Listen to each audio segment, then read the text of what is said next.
ভালো মানুষ মারা গেলে আসমান জমিন তার জন্য কান্নাকাটি করে।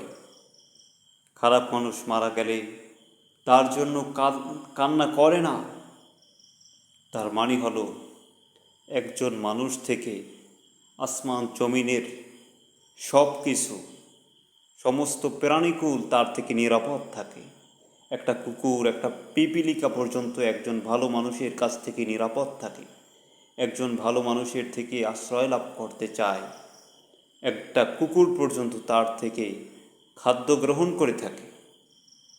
এই জন্য আমার মৃত্যুতে, আপনার মৃত্যুতে মানুষ কি এই আফসোস করবে যে ওই লোকটা যদি বেঁচে থাকতো তাহলে আমার অনেক উপকার হতো? নাকি আমাকে মানুষ স্মরণ করবে নিঃশ্বাসের সাথে, হতাশার সাথে স্মরণ করবে যে আমাকে ঠকিয়েছে, আমার সাথে ধোঁকাবাজি করেছে, আমার সাথে 2 নাম্বারই করেছে, আমার লক্ষ লক্ষ টাকা লস করেছে, আমার জীবন নিয়ে প্রতারণা করেছে? এটা যদি হয় তাহলে এটা কি ভালো মানুষের গুণ? অবশ্যই না। এই জন্য ভালো মানুষ হতে হলে একজন মুসলমান থেকে সারা পৃথিবীর সমস্ত কিছু নিরাপত্তা লাভ করবে। এটাই হলো একজন ভালো মানুষের গুণ, বৈশিষ্ট্য। কিন্তু আমার কথা স্মরণ করে একজন মানুষ যদি কান্না করে, আমার কথা স্মরণ করে একটা কুকুর যদি আমার বাড়ির সামনে আসে বারবার আমার মৃত্যুর পরেও আমার কথা স্মরণ করে, পৃথিবী যদি, এই পৃথিবীবাসী, পৃথিবীর ভিতরে যা কিছু আছে সব কিছু দোয়া করে, তাহলে এটাই তো আমার রেখে যাওয়া সম্পদ। আর যদি আমি মারা গেলাম, আমার জন্য নিঃশ্বাসের সাথে আমাকে স্মরণ করলো, এটা কেমন হবে?